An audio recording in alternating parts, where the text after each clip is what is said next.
Yeah. Oh my goodness. Goodness. Wow. I wasn't expecting to do this, but hey, it's live and we're going to wrap this countdown to Christmas thing up with a bang, so to speak. It is currently it's Christmas night. So it's a 9:41. So let me make sure people can see that. 9:41, December 25th. And it still doesn't feel like Christmas to me. Still, it just I don't know. I tried to do tried to get in the mood, I guess if you will, for the past couple of weeks, and I don't know. It just doesn't feel like Christmas to me. So pardon me, but it's here, and I had a very nice time, man. Nice Christmas. I know everybody is wrapping up their Christmas, if not already. Um, but the grandbaby's here. You might hear him cry a little bit here and there. They're trying to get him laid down in the living room. My stepdaughter, her fiance, and of course their baby's here. My wife's in the bed. God bless her. I know she's wore out. She's been doing nothing but cooking all day and just doing the deal. And we had a lot of people over earlier, just like I'm sure everybody else has, and had a nice get together. And we're going to have another get together tomorrow with some more family members are going to come over with the. Uh, I guess they'd be considered the great grandkids, and so that's going to be fun. I mean, it is. It'll be fun. I'm looking forward to it. It'd be nice. But you know what, man? As quick as it's here, it's almost over, and I'll be glad. You can see a few things behind me that I got for Christmas. And hey, man, how are you doing? Merry Christmas, Jeff. Is that Jeff? I can't hardly read it. Yes. Hey, Jeff, how you doing, man? Merry Christmas. And hey, how you doing? This old stoner. What's going on? Hey, Joe. Good to see you. Merry Christmas. Had a great day together with friends. That's awesome, man. That's awesome. Thank y'all for commenting. Let me. This is one of my Christmas presents that I'm streaming from right now. This is I got a new iPad for Christmas, and if anybody knows me, I love electronics. I'm an electronic geek when it comes to stuff like this. I've never had an iPad before. I've got a couple of old Android tablets that are sitting over there that are, like I said, old. They're slow. They're just sluggish. And my mom got me this iPad for Christmas, which was totally out of left. I didn't see that coming at all. I was shocked. I think she got the hint from when I said I was trying to build up some points on my Love's rewards card, and if you are familiar with truck driving at all, Love's is a truck stop, and when I get fuel there with the fuel card from work, I got a Lowe's rewards card, and you swipe that every time you get fuel, and you build up points, and you get so many points within a month, and your points you can get like 5 points a gallon. So I was thinking about building up some points and getting an iPad from the truck stop, but it wasn't going to be as nice as this. You know, let's see, man. We got people jumping in. That's awesome. Playing lots of music, not on YouTube much anymore. This old stoner. Oh, really? I know. I don't see you performing much anymore. And that's okay, man. Sorry for the finger in the camera. Um, Terry Himes. Hey, man. How are you? Jim Guidry. Merry Christmas, Joe, and everyone. Thank you, Jimbo. Appreciate it. I am the way I'm recording this right now. I got the iPad. I got it on a tripod that's made to hold tablets. I don't know what made me get this. I think I accidentally ordered it from Amazon. I thought it was something else for a phone, and it turned out to be for a tablet. And I was like, when am I going to ever use that? Well, voila. I'm using it now, using it tonight. So I have this tripod on my computer desk, and it's propped up pretty good, so I'm kind of looking up a little bit. And I'm using the Roland Go Mixer Pro as the little interface that hooks in through this Type C charger on this iPad, and it's working good. I did a quick test run before I went live just to make sure. Um, Greasy Monkey Guitars, Merry Christmas, everyone. Hope all is well for everyone. Thank you, man. Thank you for commenting. I appreciate that very much. Yes, I hope everybody has had a wonderful Christmas.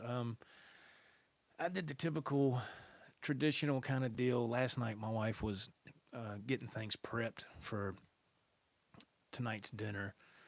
So she was in there for quite some time. So I was getting some stuff ready in the living room. So I got finished doing my thing, and I sat on the couch and I was watching Merry Christmas, Charlie Brown, and and then I watched A Christmas Story, and that was that. And then we went to bed, and I laid there and tossed and turned. Uh, Looked on my phone for a while with my AirPods in, trying to go to sleep, and was not too successful until about maybe 2 in the morning. But anyway, what did I get for Christmas? I didn't get a lot because I told people not to get me anything. And let's start with my son. He got me man. I left it in the warehouse. He got me this big box of it's 25 sets of Diodario strings, gauge 9 to 42. And I know you're thinking probably when I'm 25 sets, like, oh my God. Well, when you have guitars and you work on them a lot, strings and picks are a necessity, all right? And so, but the way this is designed, it's a cardboard box and it has like this little rubber cap, and you flip the cap down, and Diodario's the ball ends of Diodario strings are color coordinated, for whatever size string. So you can just pull that whatever string out and string it up. They don't come in individual packs. Now I do have this. I bought this. I don't know, a few weeks ago. I bought this 10-pack of Diodario strings from Amazon, and it ran about I don't know, $40-something, something like that. But my son hooked me up with that big 25-pack of Diodario strings. I thought that was really nice. And let's see here. Let's see, my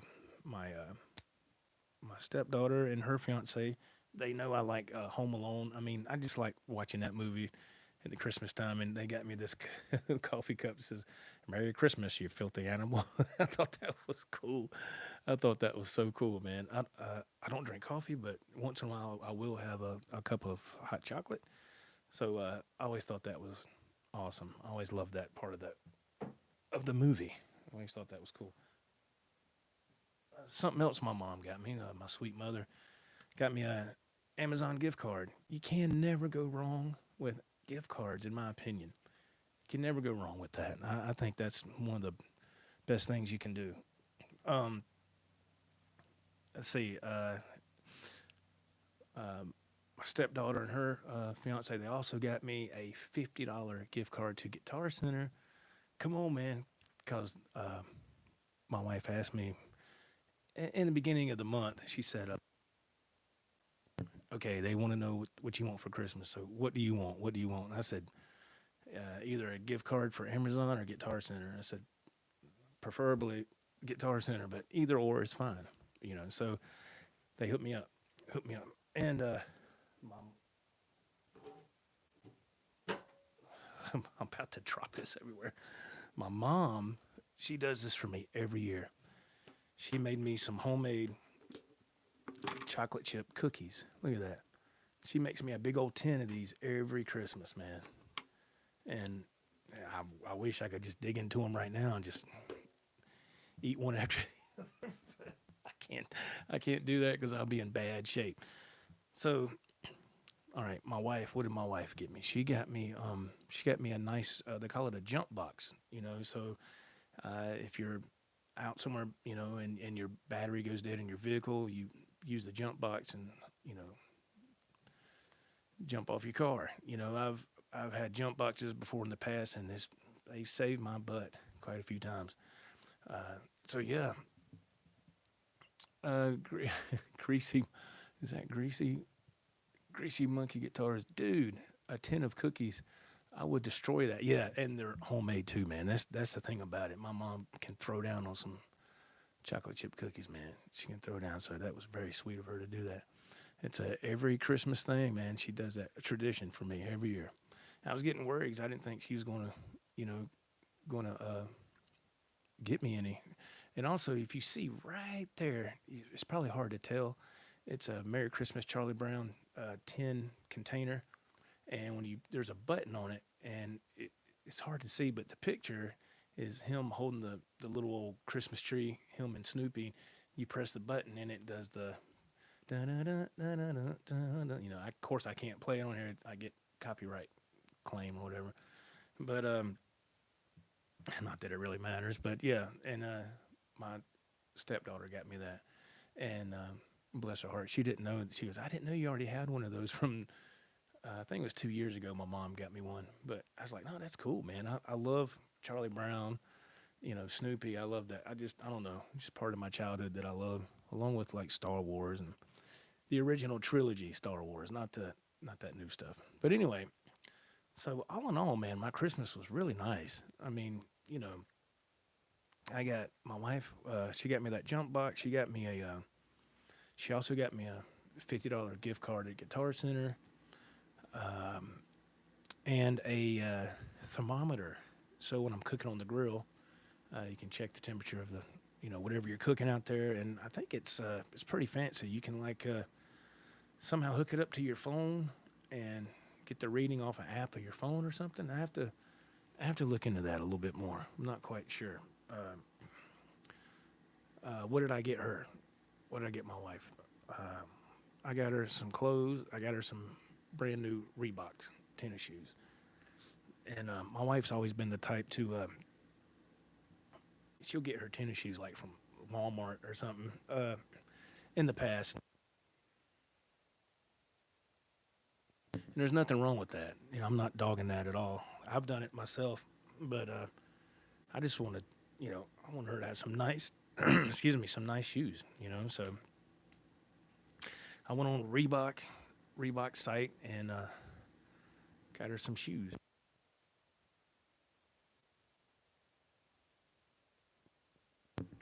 Sorry, man, I'm parched for some reason, very thirsty. But so I got her some clothes and some shoes. We only got each other just a few things a piece. It wasn't. It's not about that, no way. It's just about being together, and everybody getting together, having food, having a good time. That's what it's all about. So it was nice, man. It's just hard to believe that this vacation is almost over. Like I said, we'll do one more family get together tomorrow, and that'll be it. And I've been playing some guitar. I got this. Where am I at here? That is a blue Charvel. I dug it out of the warehouse. I don't know, 2 or 3 days ago, and hooked it up and played, and went through the Rodecaster Pro 2 and was working on some new songs, trying to get some new songs in the mix. So I've been playing guitar too. Been having a lot of fun doing that. And so I've had time to play. I don't know if y'all watched it or not, but what was it? Day before yesterday, my son and I, we went to the mall, went to the Greenville Mall and walked around for, I don't know, a little over 30 minutes. And my son even asked me, he goes, Dad, why are we doing this? Why are we here? I said, because it's something that's out of my realm. It's something out of my norm. I don't really have time to go anywhere when I'm working, with the schedule I have. I don't have time to do nothing. So I just wanted to do something completely different. And I took my DJI gimbal with me that night and hooked my phone to it.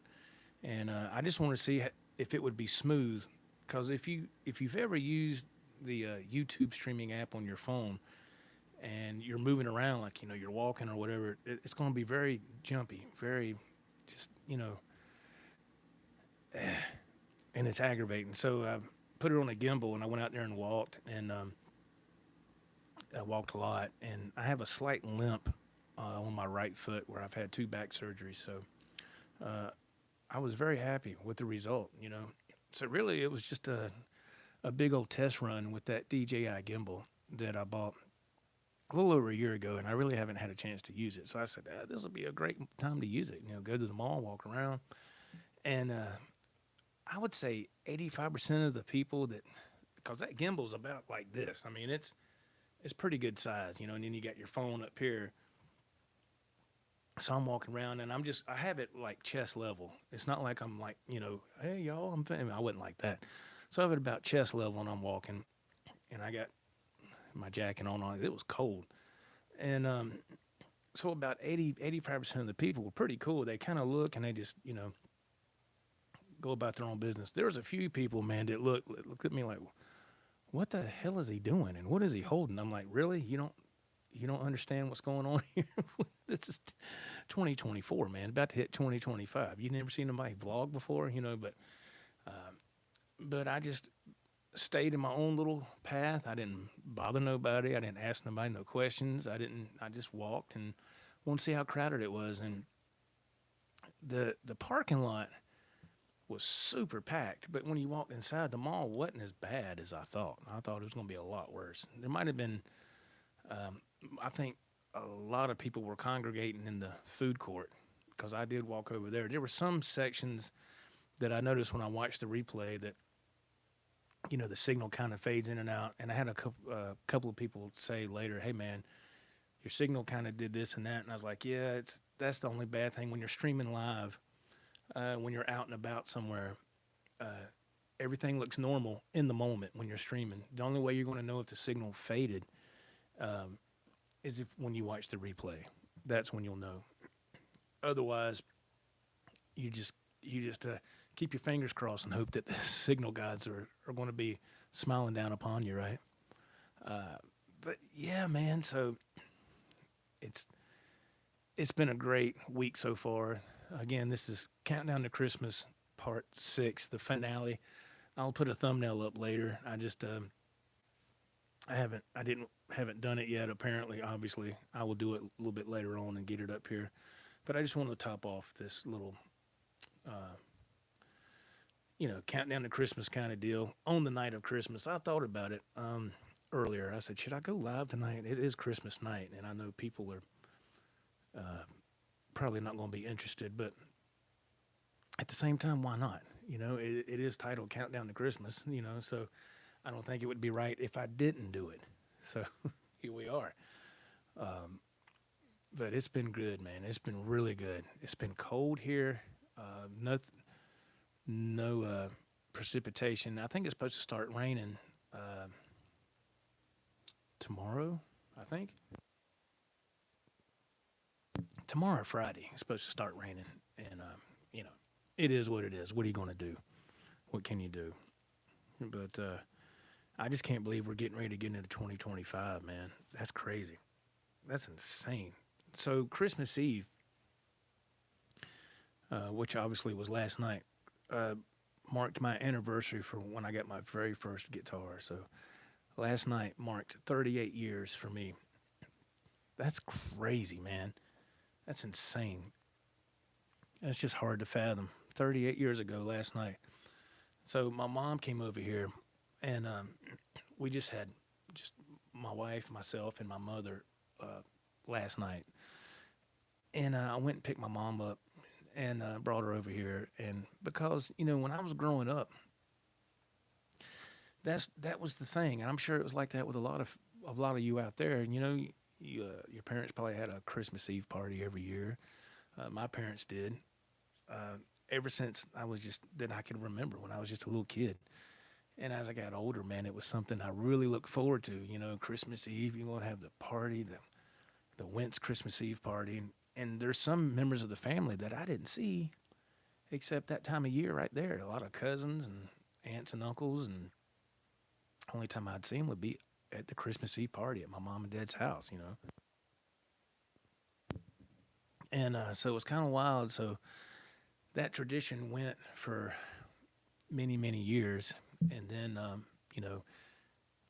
people like me, my age, you grow up, you get married, get divorced, and get married again. But that tradition just starts to slowly just fade away because people get older, people pass away, people grow up, and they have extended families, and they start having to do other things.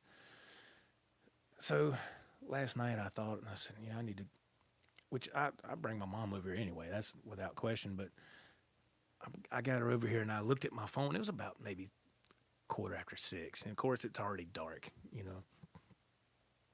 I looked at my mom. I said, "Well, Mom, about this time here, when you and Dad were still having the annual Christmas party, everybody was already at the house. People starting to fix their food, and because back then, man, people would bring like covered dishes, and people would pitch in, and when everything was over, the ladies would get together and help my mom clean up the kitchen, and make sure everything was all nice and tidy before they left, and some members of the family didn't do nothing. They just showed up and got their food and their liquor or whatever, and they were out. And it's just life, But so I know that had to be going through my mom's head last night when I had her over, just us three, my wife, and my mother, and I.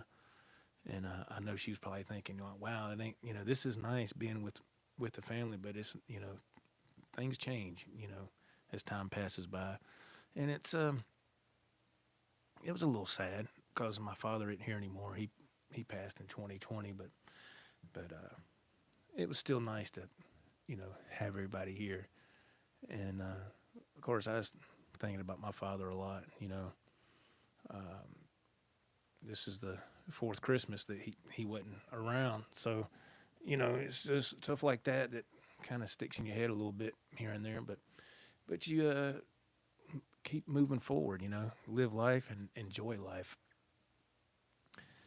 It's not trying to sound weird, but it's a good thing, man. When you have your health and you can enjoy the holidays.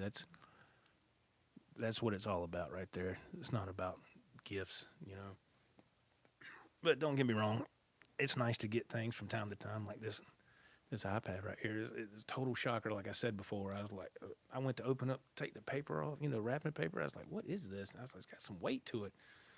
I was like, what? It's like, damn. I was like, hell yeah. So, but yeah, it was nice, man. And we had, what did my wife make for Christmas dinner? She made ham, potato salad. I mean, my wife threw down, man. Potato salad, yeast rolls, baked beans, mac and cheese, man, a couple other things, and I know she wore the hell out, but so it's nice, man. It was very, very cool. Like I said, we do it one more time tomorrow, and I know she'll be glad to see this over with. And to tell you the truth, man, I'm ready for it to go ahead and get on out of here. It's weird, man, when you're younger, you can't wait for it to get here, and you're like, you don't want it to go away. And then when you get older, you're like, are we done? Can this get out of here now, please? Can we get done with this? And it's just different. It's just different. But it's been all right, man. Another year on this earth, another year with family, and another year with your health. You can't ask for no more than that. I mean, really? Come on. I can't anyway. So, what really freaked me out earlier, man, was hey, Kush, what's going on, man? How you doing, man? What freaked me out earlier when everybody was over here and we were unwrapping gifts and everything after we ate, and I just happened to check my phone because I had it on charge, so I just, I wanted to unplug it so it wouldn't, you don't want to burn your battery up, right? So I come back and I come back here and I'm like, oh, and I look on my phone and there was a text and it was from my supervisor, second command, and I thought, what? I just saw his name, I didn't pay attention to the text, and I was like, why is he texting me on Christmas Day? I thought something was maybe wrong or something, or I don't know. As long as I've been working at my employer, there's been some crazy things that's happened, and it makes you really, really gun shy, and it kind of puts you keep your guard up all the time, like, what, and but it wasn't nothing like that. He was just wishing me a Merry Christmas, and because when I saw his name, I was like, wait a minute, dude, it's Christmas Day, right? But he was just wishing me and my family a Merry Christmas, which was very nice. Like I said, for a quick second, I was like, what? But it wasn't nothing like that at all. It was all right. But so I got to figure out, man. I got this gift card here. I did order. I haven't used this yet. It's a $50 gift card, man. My mom got me this. I did order a case for my new iMac. This is a 10th generation. She told me that my mom told me that she got contacted my son about ordering it because she don't know about this stuff here. So she asked him to take care of it. So he did. So I had to get on Amazon earlier and order like I said, a case or something. They don't have nothing like that. And so I got that ordered. So it'll be here. I think it said it's coming Sunday, which go figure, right? When I go back to work, that's fine. It's no big deal. But it's nice, man. It's nice. It's you walk out there and you see the tree and everything's lit up, and you see all those presents that's been opened, mostly, of course, for the grandbaby, and you see all that stuff sitting there, and you're like, wow. And just in day after tomorrow, it'll all be over with. Now our tree hasn't been up long because the baby's here, so we didn't put it up when they were here a couple of weeks ago because we were kind of scared that he might get into the tree, because he just started walking. He's just over a year old, so he just started walking. So he's climbing on stuff. You know how it is. He's into everything. He's a mess. And one thing he loves, he'll come up to me. He loves these necklaces, man. He goes crazy over these necklaces, and especially the guitar pick right here. He always grabs it, and he just grabs it and runs his fingers through it. So my wife, she found a gold chain not real gold, just a gold-plated chain or whatever. This was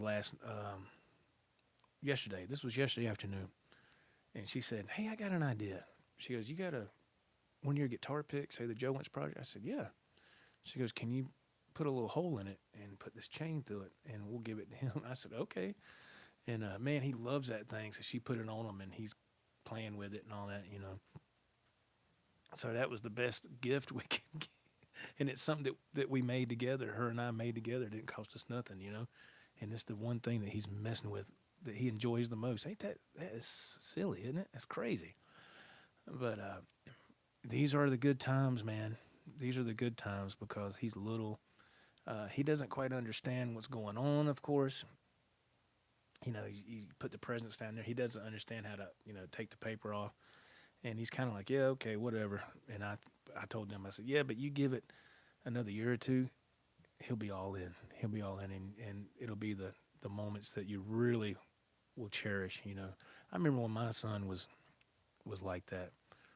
And, man, you don't want those times to go anywhere, but they do. And my son is 34 now. 34. It's like, what? So, and my stepdaughter's 35, and I'm like, oh my God. So when I look at my kids, man, it makes me feel old. But like they say, man, you're as old as you feel, Age is just a number, right? I mean, that's what they say.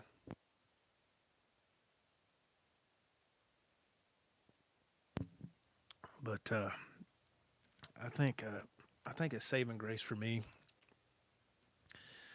when I was growing up, excuse me, I didn't do a lot of partying. I didn't do a lot of drinking. I stayed in my room all the time trying to learn how to play these things, and my mom told me, since I'm segueing into this, since last night was my 38-year anniversary of my first guitar. My mom told me, she goes, I was so glad when you got into guitar. I said, really? I said, okay. She goes, but do you know why? I said, I don't know. I said I didn't go anywhere with it. It's just something I like to do. She goes, no, that's not the point. She goes, the reason why I was always glad you got into that is because I always knew where you were at. And she didn't tell me that for a long time, and I was like, I look back, I said, yeah, that makes sense, now that I'm older and I have a son and he's grown. But I witnessed the same thing when he was growing up and he was learning how to play. He was always in his room. Excuse me. He was always in his room, you know, learning how to play, The DD Files, Merry Christmas. Hey, man, how are you doing? So I totally get where she's coming from. She goes, I always knew where you were at and you were safe. You weren't out running the streets, right? I shouldn't have got a Sprite. I should have got a water, but who the hell wants to drink water? I mean, I did that. I did that for 3 years. I drank bottled water for 3 years straight, hoping to drop some weight and all this. Didn't do nothing. Didn't drop nothing. I might have dropped a pound or two. No significant weight loss whatsoever. Plus, to be fair, I wasn't very active either. When you're driving a rig, you're not very active. But, man, I drank water for 3 years. Didn't drink nothing else. And after that 3 years was up, I said, the hell with this. Ain't nothing happening. I went back to soft drinks. And this is pretty much the only soft drink I'll have. So I can't have tea or, I can't have any dark liquids because of kidney stone issues. But anyway, that's another story for a different video. But yeah, so my mom said, I always knew where you were at when you were in your room playing. And it's like, yeah. So I got offered plenty of times to go to different parties and functions growing up. I was like, nah, man. No, I'm not interested. And they, what? Are you crazy? There's going to be chicks there, and there's going to be this and that, and blah, blah, blah. And I'm like, nah, man, I'm good. I wasn't worried about chicks, man. I had pretty girlfriends through high school, so that wasn't an issue. I just never was the party type. I just wasn't. I got along with people fine, played sports, all that stuff. But I just wasn't a big partier. So I think that helped as I got older. I went, let's see, here's an example. I went, and I'm just telling you what happened. I went to get my hair cut earlier this week. And the girl that was cutting it, she said, I can't remember what she's talking about. I asked her if she's ready for Christmas, just making small talk while she's, she's like, yeah, I guess. And I said, yeah. I said, my son and his wife are going to come over, and the whole family's coming over for, the Christmas thing. She goes, oh, you got a son? I said, yeah. And when I said my son and his wife, she said, oh, okay, he's married. I said, yeah. I said, wait a minute. I said, I'll give you a free guess. I said, how old do you think my son is? She said, oh, I don't know. I said, first of all, how old do you think I am? Then we'll go from there. She said, 43. I said, God bless you. God bless you. I said, I wish I was 43. She said, oh, you're not? I said, no. Yeah. I said, no, I'm 54. She said, 54? I said, yeah, my son's 34. She said, you have a son that's 34? I said, yeah. She said, well, you don't look 54. So I take that. I was like, thank you very much, And I've seen people, man, I'm not dogging anybody. I'm just telling you what I've seen, right? People I went to school with now, I see once in a while I skim through Facebook and you look at them and like, damn. They look rough, because they took that big time party road. And ain't nothing wrong with partying a little bit. Ain't nothing wrong with that. But some people, man, they couldn't keep it in check, and I think over time that kind of took a toll. But anyway, so I think that has a lot to do with things. And I think it has a lot to do with somebody's health, but it doesn't mean nothing couldn't happen at any time. Lord knows I know that firsthand. But anyway, so God bless all those people. And it's it's you know, I put in for my vacation for next year because in March of next year will mark my 25th year being at my current employer, and that in itself is just that's hard to fathom for me. Because growing up, man, I had my share of nickel and dime jobs when I was young, you know, and then you would get some little bit better paying jobs, but of course it was more work, and that was something I was telling my son when he was growing up. I said, look, man, I said, if you want to make good money, you're going to have to do more work, more physical work, unless you go to college and get a degree in something or learn a trade or something. And I'm not knocking nobody's job at all. If somebody's working, that's all that matters. They're working. They got a job, so, but he does good, man. He does good at his job. He loves his job, and that's a win in itself. If you love what you do, how can you lose? So me personally, do I love what I do? Do I love driving a truck? That to me is a love-hate relationship, if I dare say. At one time, I almost got my own truck. Man, I was that close, and I had the money. It was ready, but it was going to be a used truck, and then I don't know, man. I backed out at the last minute. I'm glad I did because you get that gut feeling with something, and you're like, well, if I don't take a chance, I'll never know. But I was like, look, you've been at this job for over 20 years, man. You got decent benefits, man. You're locked in. You have good seniority, insurance. Did I already say that?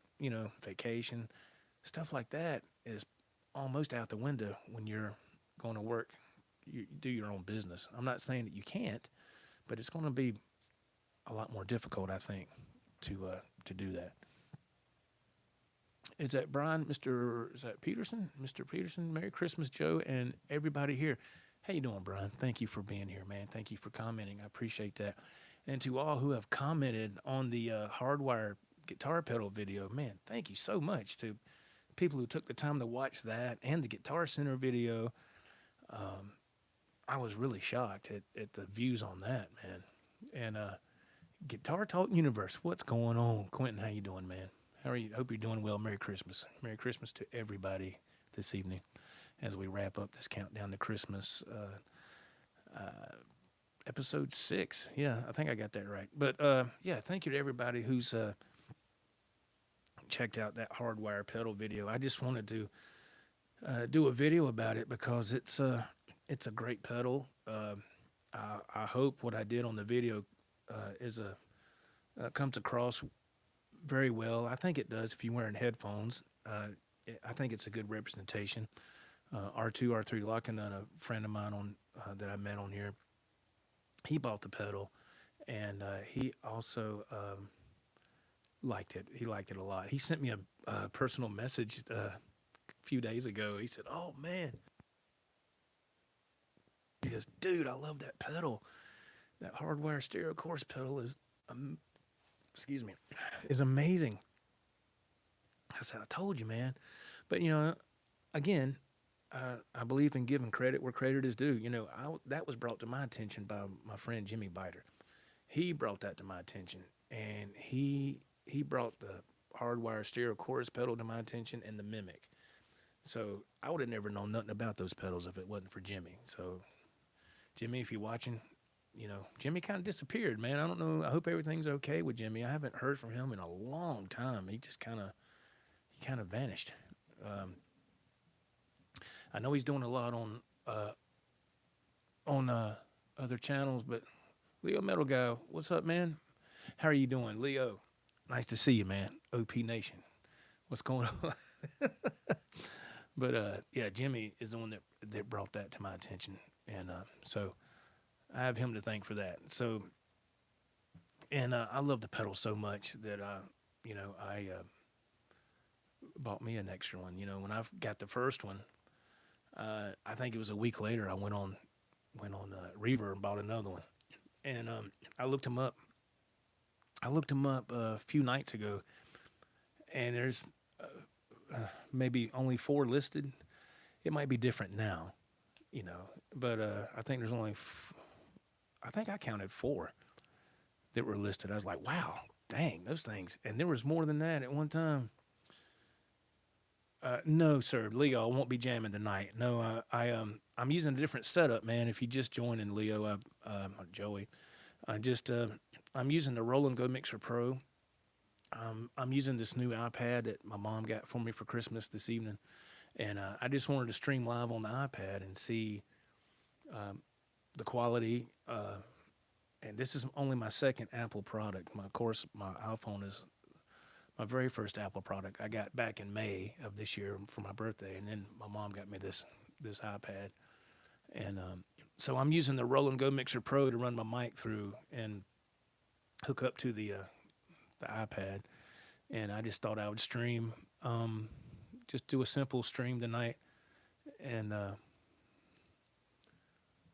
oh, thank you, Joe. He says quality is good so far. Good, thank you, man. I appreciate that. Yeah, I did a quick test run before I went live. And if anybody is wanting to get into doing something like this, and if you wonder what I mean by a test run, so this is what you would do.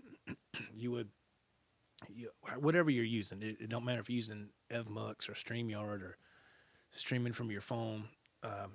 When you go to title your video, always be sure to put check unlisted before you hit the go live button. Make sure you check the unlisted selection, and that way you can hit the go live, and it's just like if you were really live with an audience, but you're not. And then you can do that for maybe 30 or 40 seconds, hit stop, let the video process, and you can watch it back, and you can kind of hear your levels and kind of see what things look like. That's what I call a test run. And that way you don't have to go live and go, hey, can y'all hear me? How do I sound? How does everything look? Blah, blah, blah. Don't ever do that. You don't want to do that. You don't want to be that guy. That's you want to have your ducks in a row when you go live, so you know what you sound like and you know what things look like. It just takes an extra little, couple of steps, and it just gives you a peace of mind, But we all have to learn. I mean, I've put my time on to learn. I'm still learning, so I understand. But yeah, man. So yeah, man, I'm telling you, this is all this stuff here. I love these electronics. Like I'm saying, I'm using this Roll and Go Mixer Pro. I've had this thing for probably, God, man, 5 years. I think now this one is white. I think now they have. I think now it's. I think they have them now, but they're black, I want to say. So it's really just an interface. Is all it is. It's really simple, but it's designed to go either with a tablet or a smartphone, and it's something good, if you're traveling and you want to do a live stream. Now I have ran stuff from the Rodecaster into this, and I've done a test run and listened to it back. It was okay. It was all right. But you're very limited because of course I'm using these headphones for the monitor out section on this thing, and it can kind of give you what I call a false positive, like man, I can't really hear it. It's not. So I'll jack it up, and then on the playback the sound is distorted because it's it's too loud. So this setup is perfect for just talking. And Joey, if you're still watching, that's why I'm not playing music tonight, and because I've tried it before with this setup, and it kind of it might be okay, and it might be a train wreck. So I just figured, what, let's just go do this setup here, use the iPad, just use the microphone only, use the Roll and Go Mixer Pro, and we'll hook everything up, and we'll go from there. Because you can see the microphone I normally use is right there with the Roll and Go Mixer Pro, but I use that with my laptop and everything else. Hey, Dwight, how you doing, man? Merry Christmas. I hope you're doing well. And so So tonight we're just doing this simple setup, of just using straight YouTube streaming platform, and that's pretty much it. But it's just fun. This is cool to do, man. I enjoy it very much. I enjoy making videos. I was really pushing hard there uh, this past week. I mean, I accomplished what I wanted to do. I mean, every day I was doing a video, or I was trying to get something together for a video. Uh, and you spend a lot of time, if unless you're doing a live video. If you're doing a live stream, it doesn't matter. You get one camera, one take, one shot. That's it. So that's why it's good to have a mic with an on and off switch. If you got to clear your throat, or you got to sneeze, or somebody walks in and you're in the middle of doing a live, you can cut that mic off, and then carry on and cut it back on. It's always good to have a mic with an on and off switch. I learned that the hard way too. And somebody walks in or something happens, you're trying to what and dog starts barking. We don't have dogs anymore; they've passed away. But when we did have dogs, they'd start barking, and you're like, God, little things like that. So, but I can remember, man, back in the day when I was learning, it sounded rough. It sounded rough. But yeah, I've tried my best to put a video out about every day, and it just goes to it shows me anyway. I was like, wow, man, if I want to do this, for a living, you got to hustle. You got to hustle with YouTube, man. I mean, you got to, number one, you got to think of what content you're going to, let's just say it was just strictly guitar stuff, right? Well, there's only so many guitar things I can talk about in this music room. I mean, there's a few things, but you want to keep things interesting. So that means you got to venture out, I went to Guitar Center. Like I said, I did that. I went by myself and just, I had a good time doing that. But you can only go to that Guitar Center so many times, Now, if you spread it out like what I've done, I think that's fine. But I couldn't go there if I was doing YouTube, trying to do YouTube for a living. Again, this is what it showed me this past week. I wake up and I'm like, okay, what video am I going to do today? Unless I already have something planned, which I think if I was doing this for a living, I would have something planned, and so I wouldn't have, you don't want to waste or lose any time, So I'm like, man. So I go to Guitar Center, and there's another Guitar Center that's about an hour from here,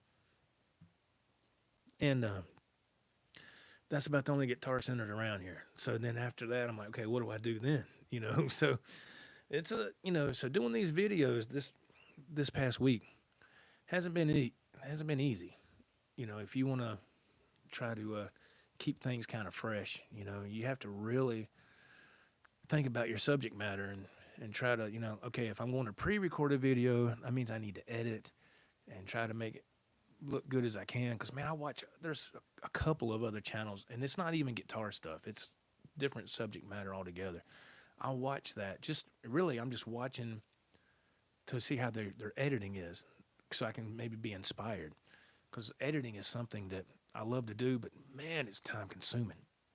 If you want to see a video that has a lot of editing to it, now to the average viewer, it might not look like it, but I know it. There's a lot because I did it. So if you go back and watch the jam that my friend Ralph and I did, we did Love Walks In, and I posted that. I think it was toward the end of last week, and just watch that video. And I had to, he sent me his parts.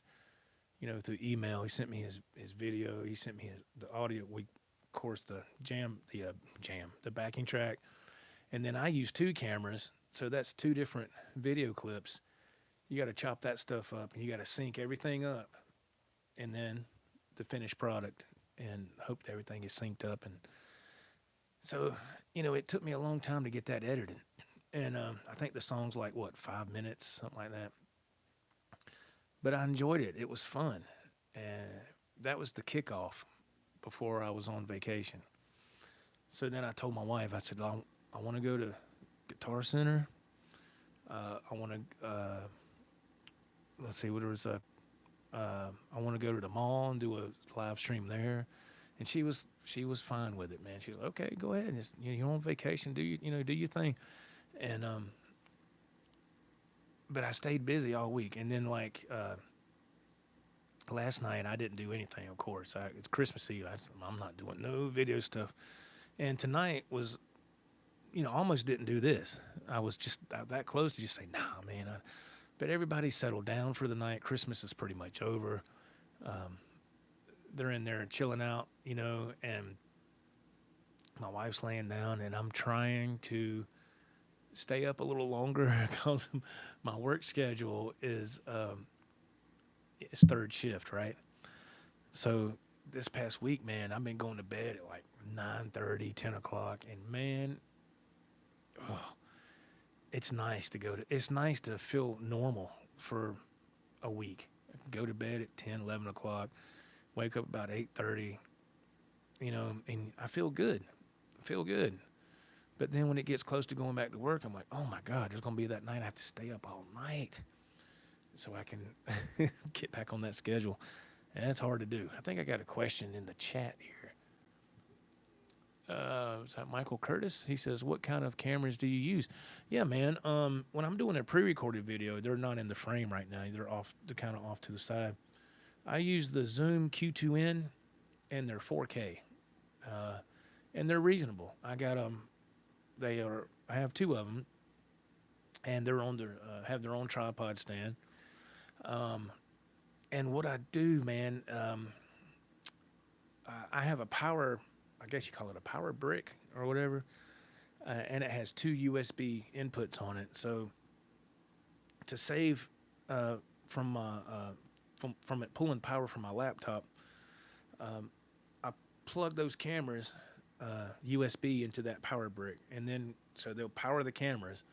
And then when I'm ready to record my parts, I just reach up and hit the record button on both of them, and then I transfer the footage one at a time from each camera to the laptop to my editing software. But that's the cameras I use. Zoom Q2N 4K. They should be in the description of this video or any of the videos I use. I try to put links to some of the gear that I use. Some of that gear, I need to update that list. There's a few things that I don't use. I mean, I don't want to say I don't use, but I still have it, like the Katana 100-watt head. You can see it right there. I love that head, but I can't play it a lot because, you're going through that cabinet and it's loud, So once in a while I'll play that, but I love that head, man. It's all what do you call it? It's not it doesn't have any tubes. I'm drawing a blank on the name. I'm trying to think of, but it sounds fantastic. My wife got it for me for Christmas about oh man, when did she get me that? About 5 years ago or something. And I really enjoy it because you can change the wattage on it, like half a watt, I mean, to 50 watt to 100 watts, and it's great. Solid state. That's what I'm trying to think of. It's a solid state head. Whew, man. But yeah, man. So if you're ever curious about the gear I use, man, feel free to check the links. Just scroll through, and there should be some hyperlinks for everything that I use or I have used. Let's see. Michael Curtis, he says, thanks for the info on the cameras. I want to start using something other than my phone. Yeah, man. I mean, if you want to do a quick video, I mean, I did it for years. There's nothing wrong with using your camera on your phone. There's nothing wrong with that because, especially an iPhone, usually the cameras on these smartphones are really, really, really good. If you want to do like a quick, so you could do this too. This is something that I've tried to explain to people. Let's say you don't want to edit anything and you want to try to have decent quality, and it helps you work on your live streaming abilities as well. Like I said, if you want to do go live on YouTube, just mark it unlisted and hit go live. you can use that for your video. If you don't want to do that, you can use like EvMux or StreamYard or something, and you can download that video, or you can just use your phone and just record video straight from there. But if you want to up your game, with video production, absolutely you want to get a couple of cameras like this. And the reason I went with Zoom is because, excuse me, I've used Zoom products for many, many, many years. I mean, mainly the guitar effects processors and stuff. But these cameras are fantastic. I mean, when I first got the first Zoom Q2N I got, it was a 1080. It was 1080. And I was like, I don't know. And I got it. And I was like, wow, that ain't bad. And then when they made the 4K ones, I said, well, okay. And it's nice. And I think you can get one of these cameras for under $200. You can get the tripod. I mean, these tripods, I get them from Amazon, man. Amazon Basics, I think it's their brand, right? And the tripods were like, I don't know, 20-something bucks. I mean, you can't beat that, man. And that's for a professional grade camera. I mean, the only downside when you're using cameras on tripods is like this right here. It's just going to be one still frame. There's not going to be, the camera's not moving, so that's when you start to try to learn how to experiment with video editing software, like having like a zoom in effect or from top to bottom or bottom to top effect, whatever you want to call it, left and right, panning. And it kind of gives a little bit more life to your video, because if you're, and there's nothing wrong with doing a video and the camera doesn't move, but I'm not somebody that moves a lot when I play guitar. Number one, I don't have a lot of room to do that. Number two, I just never had that skill to jump around a lot and play. I try to move. I don't want to look like a statue, but I try to move. But if I move too much, I'll start screwing up on the notes, I'm like, damn, so I never was one to be able to move around a lot without messing up. So in order to compensate for that, if I can, on what they call post-production, I try to put some kind of just minimal effects, nothing crazy. You don't want to go overboard, of like some zoom in, slow zoom in, or maybe just partial zoom, something. And it really elevates the video production. Just, you want to keep things captivating, to the viewer. You don't want to just sit there and just be like this and you're not moving around and nothing's going on. That's why I try to have like some lights in the background, something that's going on, I mean, it's personal preference, and I'm not downing anything that anybody does. Some people might not want to do that, and that's their choice.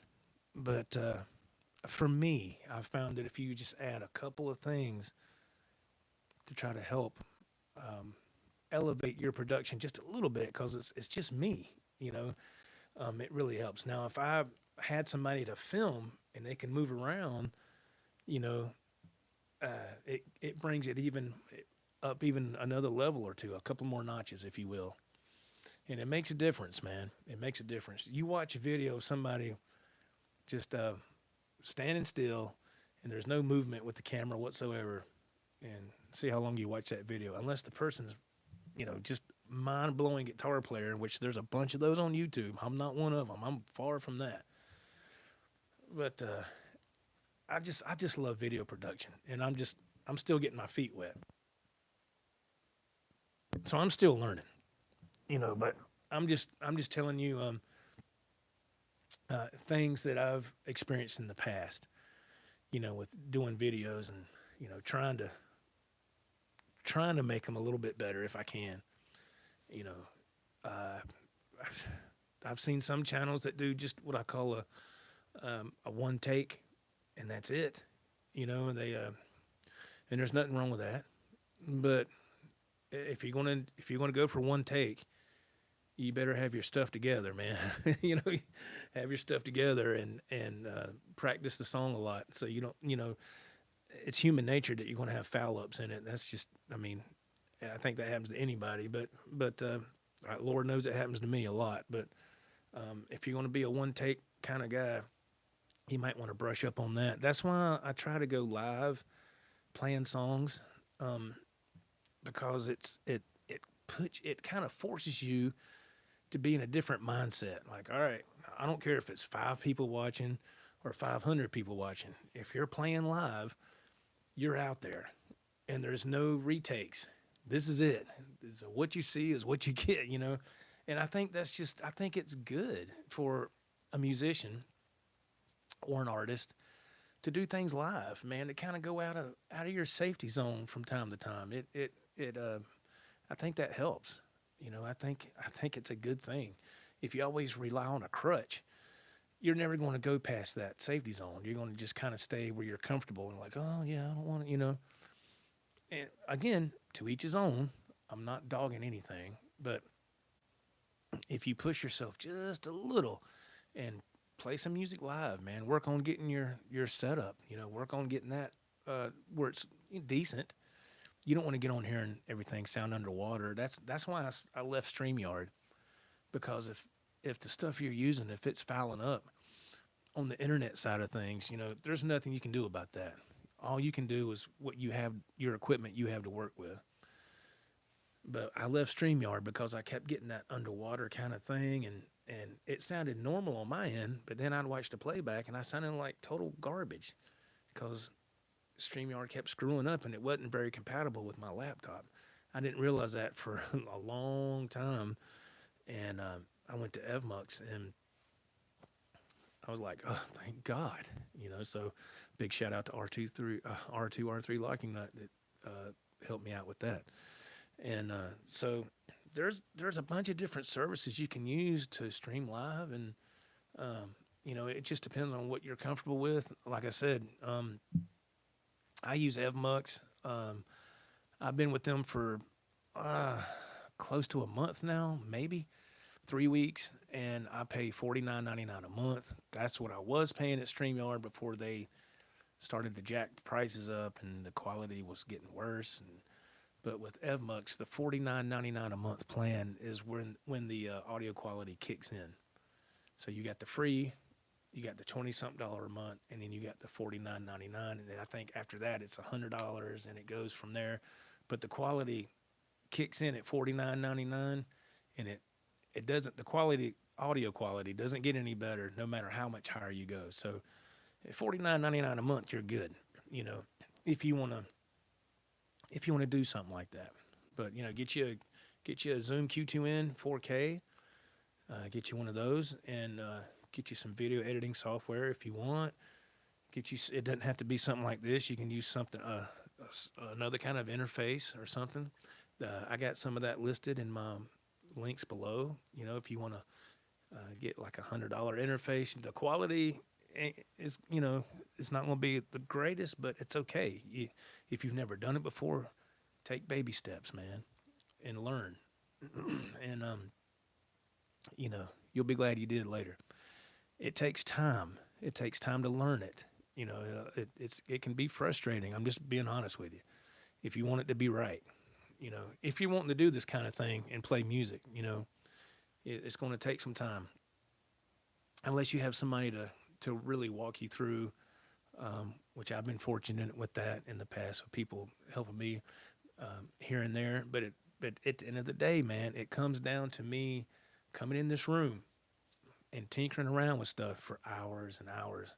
And even before work, there's been times I got home early in the morning, I was dog-ass tired, and I would turn some stuff on and do a quick test run and then go to bed. That's dedication, man. Because after you've been driving all night long and you've been working like 13, 14 hours through the night, you are wore out. You know, I am anyway. And the older I get, the more wore out I am, you know.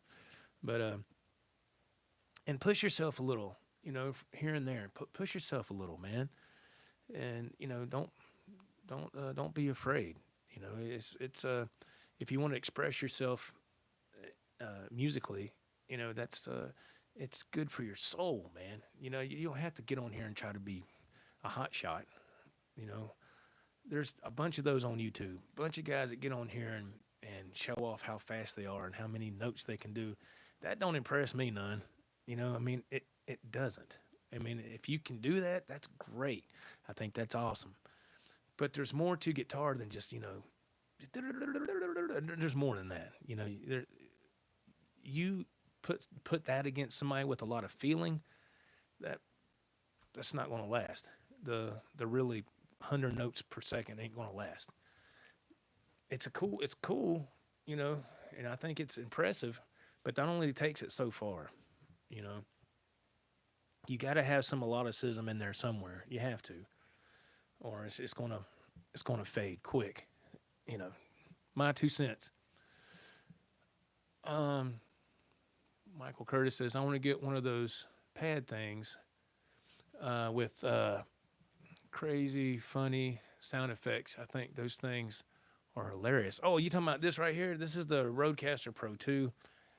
Yeah, the pads, I think those are called sound pads or smart pads. I think they call them smart pads. And yeah, it took me a while to get used to this. This was a big step for me, going from an interface and a DAW to this, which I was so glad that I got this. I'm not gonna lie to you, I was nervous before I got it. I was like, damn, I gotta do another learning curve. Come on, man, holy crap! But just what I said. I reap what I sow. You got to push yourself, man, and get outside of that safety zone if you want things to elevate. And that's what I had to do. And that's what I've been doing for years. You know, every couple, 3 years, I would find something else that would help with my sound, because this is the only stage I have. I don't have another stage to go to. I'm not in a band. You know, I can't afford to try to get in a band. I don't have time for that. So this is the only stage I have. So I have to get good equipment that, you know, that'll work. So the quality will be there. Otherwise, you know, when you're doing this type of social media platform for music, you want your equipment to be decent as you can afford, because when you got your audio dialed in, man, that's, you know, you can get away with half-ass video quality, but if your audio sounds like crap, you might as well just forget it and just not even mess with it. I mean, that's my opinion. All right, so don't fly off the handle at me. I'm just telling you. I mean, doing this for a while. Yeah, the Rodecaster. I joined this stream late, so I didn't know that was what you had. Yeah, man, that's okay. I understand. Yeah, this is the Rodecaster Pro 2. I'm not using this right now. Right now I'm using a small little portable interface called the Roll and Go Mixer Pro. You can buy those for about $130. $140. I haven't priced them in a while. I've had this one for a long time. Like I said, this Roll and Go Mixer Pro was perfect for just doing a quick live stream with just a microphone going into your smart device.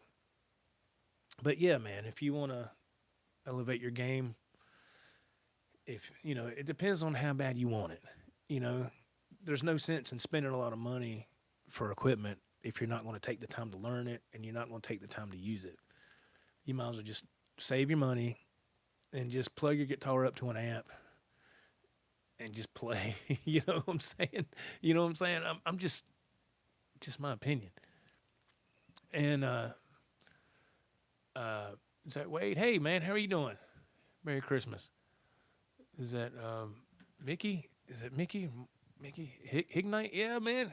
How you doing? Merry Christmas, man. Mickey or Mikey? I don't know. Could be getting it wrong. All right, Mr. Ignite, let me say, if it's Merry Christmas, man. How are you doing? Thank you. If it's Mickey, put yes. If it's not Mickey, put no. Okay. All right. Thank you very much. Name rhymes with Nike. Mikey. Okay. There we go. I just don't want to butcher nobody's name, because it's just sometimes when you look at the spelling, you might think, oh, okay, whoops, you know. How you doing, man? Merry Christmas. Or is that RF316? The font is very small on this iPod, so if I'm not getting that right, I apologize. Merry Christmas. Hope you're doing well. Thank you for joining the stream. This is Countdown to Christmas, the finale, episode 6, and I put everything in a playlist. Of course, this will go in the playlist as well, and that will conclude this series. And I haven't done a Countdown to Christmas in a long time. I mean, the last time I did a Countdown to Christmas was many, many years ago, and I would venture out more than to my best of my recollection. I don't really go back and watch old videos on this channel because it's kind of been, to me, it's kind of embarrassing. I'm like, oh my God, what was I doing? What was I thinking? But the reason I even have this channel is, number one, not to make money, because that doesn't happen, because I can't put the time into it like I wish I could, like a professional YouTuber would do. I can't do that. So really, man, I got this channel up and running for just a video diary of my life, and that's pretty much the truth, So, but yeah, if you want to do things on here and play music, I mean, it's like pieces of a puzzle, it's just, you got to start with your guitars. You don't have to put a lot of money on a guitar if you don't want to. You can, I mean, guitars nowadays. Is anybody familiar with Guitar Max, with that YouTube channel, Guitar Max? I really enjoy his channel. Now, there's not a lot of guitar channels I watch on YouTube. I used to be subbed to a bunch of them back in the day, not anymore. I got so burnt out on those damn channels because they got huge, they got big, and those guys' heads got big and their egos got big. And I was like, oh, come on, man. So I don't, I don't, I'm only, what guitar channels am I sub to? There's a few. I mean, I'm talking guitar channels, right? Guys that do it for a living. I don't mean like your buddies and stuff. But Guitar Max is one, and I enjoy his channel. He has some good videos, and he gets good views too. I just bought a Bergera 333 XL, and it rocks amazing. Awesome, man. Awesome deal, man. Good deal. I have a Bergera, I don't know if you can see it. It's, let me get my, right there. It's on top of that Marshall cabinet. It's I guess they call it a power soak or whatever. I got that from Sweetwater because when I got this cabinet from my son, I traded him a Joe Satriani JS100 that I modded for that cabinet. And that amp head is the PRS Hendrix head that if there was a way I could have looked at one in person, I wouldn't have bought it. I jumped on it before I really researched on that head. I wish I would have done some research on it because it doesn't have an effects loop. It's just I mean, it is cut and dry, man. And I understand why it's that way, because that's how they modeled that amp head after Hendrix's head from Woodstock. That's what I researched anyway, unless I looked at something wrong. But man, there's no bells and whistles with that amp head whatsoever. And if I had to do it over again, I wouldn't have bought it. So you have to put all your time-based effects in front of the amp, your delays and all that. It's like, oh, that sucks, man. You ever put a delay in front of the amp and not the effects loop? It's horrible. You have to dial the delay back a lot so it doesn't sound, the repeats don't sound distorted or sound, they run in together. It's ugh. So I rarely use that head at all. But it is what it is, man. So, you live and learn, right? But, so, and this stuff here, golly, it's backwards. This rack stuff here is, it's a couple of them are, I guess, power conditioners. And there's some Digitech effects racks in there that I remember wanting some of those back in the day when I was younger, and I just I couldn't afford it. Well, all these years later, now you can get on Reverb and find them. You just hope that they work, and they do okay. But then that was before I got the Line 6 Pod Express. When I got that Line 6 Pod Express, I cut all that stuff off. I don't use it. It looks cool. I mean, it all still works. But why go to rack gear when, you don't really have to, unless you just want to. I mean, if you do, that's great. Again, I'm not dogging it at all, but it's like I was asking my son the other night. Hypothetically speaking, let's say you was in a band and you were going to record an album, which that doesn't hardly happen anymore either. But let's just say you were. I asked my son this the other night when we went to the mall. I said, would you use a real amp or amps, or would you use a modeler? He said, I'd use a modeler all day long. I said, yep, me too. It's just, it makes sense. And when I got this Line 6 Pod Express, and the tones you get from it are so clean, it's got that fingerprint of the Helix that's built in, right? Sounds amazing. And now I switched to the Zoom G1 Xfour, a week or so ago. I got a TRS cable. You can see that in the video I did, the hardwire pedal video, how I got it hooked up. And using that TRS cable turns it into stereo, because that Zoom G1 Xfour is only a mono out. Thank God for TRS cables and going into stereo pedals and then going into this, and boom, it just opens it up, and it's like, oh, thank God. It's technology is a wonderful thing. So yeah, if I was going into a studio and to do an album, again, hypothetically, I would use a modeler. I'd use an amp modeler. Absolutely. I'd absolutely do that. Let me check these comments here, man. Thank y'all for commenting. Greasy Monkey Guitars. I used to work on Max's guitars for him, 15 years ago when he was a customer of mine. When I worked at West LA Music, he was always just Max to me.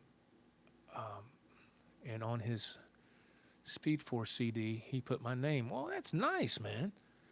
Yeah, he seemed like a really cool dude, man. Greasy Monkey Guitars also comments in the special thanks part of the liner notes, and that really meant a lot to me. Max is simply put an awesome dude. He seems like that. He comes across that way on his videos, man. That's why I like his channel. Is that RF316? I have a Zoom G3 XN. Yeah, man. How do you like it? How do you like that? I've always been very happy with Zoom products, man. Like I said, that G1 Xfour, when that first came out, I bought it just casting a line out there and hoping that it would work, and it did. And I liked it so much, I bought a second one for another board I was building years ago. So I just held on to them, and I love it because I used the first two preset patches on the Zoom G1 Xfour, and it starts with 10. It's weird how that starts, but so 10 and 11 are the main two presets. I kind of modded them a little bit to what I like, altered them a little to what I like. But the switching back and forth is very seamless to me for that little unit. I'm like, damn. I'm like, that sounds good as hell, man, for it to be what it is. I've never been one to want to spend. Again, this is just me, y'all. So I'm not. If you have my son's got a Helix. That son bitch is huge, and it sounds amazing. So I'm not putting it down. If you have a big piece of equipment, I got a HeadRush Prime that's been put in a case back there for many months now. When I got this Line 6 Pod Express, I took the HeadRush Prime and I put it up, and I ain't got it out since because the Line 6 sounds better. The Line 6 is like this. The HeadRush is like this. And I was like, this Line 6 is kicking that thing's ass, but I'm still going to hang on to it because it's a cool piece of gear, right? But these Zoom effects processors sound great. They sound great. Hey, Mr. Butch, how you doing, man? Merry Christmas, Joe. All the best. Thank you. Thank you. Uh, RF316 says, I love my Zoom G3XM, but I hate the presets. Yeah, there's don't get me wrong, there's some presets on the Zoom G1 Xfour that sound horrible.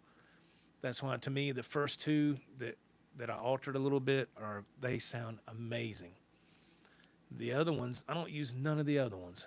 So if I can get two awesome ones that go from a real overdriven tone to a semi-clean, that's all I need. I don't need nothing else. So that's perfect. I don't. And there's some outdated tones on there too. Some weird. Um, what was that? That just shows you how old this unit is. What was that one? That one effect that Green Day used on one of their songs, kind of like that, like you're using a kill switch a lot. Dun, dun, dun, dun, dun, dun, dun, dun, dun, dun, dun. That's on there. I'm like, I don't want that. But so yeah, the first two presets are perfect for what I like to do, and the music I like to play is, classic rock, 80s rock, 80s hair metal. That's what I like. And that's just me, man. You know. Michael Curtis, a friend of mine, is watching with me. Her last name, whoops. She wants to see if you can say her name right. She, oh no, come on, man. See, you gonna put me on the spot, man, and mess me up. Oh yeah, Boulevard of Broken Dreams, yeah. Yeah, I'm not saying nothing bad about the song. I think that effect is out. Effects like that are good for like a one-time kind of thing, and then that's it. Kind of like a talk box. You can't, like a wah-wah pedal. I think you can do a little bit more of the wah-wah, and it's a little bit more forgiving, but something like that kill switch effect, I think you can't use it unless you're John 5. You can do it all day long. All right, I'm supposed to try to pronounce his name.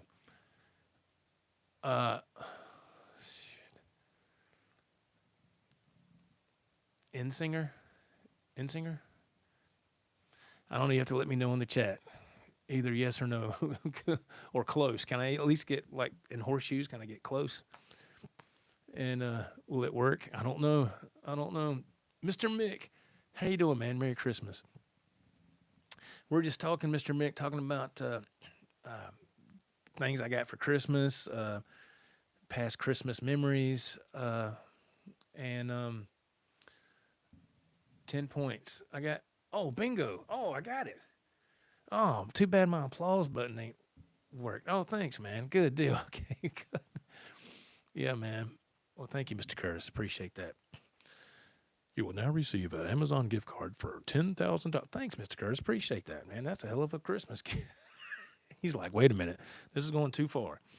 No, but yeah, Mr. Mick, we're just talking about different things, man. Just wrapping up this countdown to Christmas series. I wasn't going to do this, as I mentioned earlier, and then I thought, why not, man? And Christmas is pretty much done. People are settling down for the night. Everybody's tired. Everybody traveled. If you did travel, be safe on your travels back. If you had family come to you, then, of course, God bless them on their travels back as well, just like with my kids. And, I hope it's safe for them because, man, starting tomorrow, the roads are going to be bad, man. I tell you, because I drive for a living, drive a big rig for a living. So I tell you when it's going to be really crazy is New Year's Eve. That's when it's going to get crazy. Around my neck of the woods. Anyway, it'll be like that. So we'll worry about that when that time comes. Let's see. Oh, wait a minute. Mr. Mick.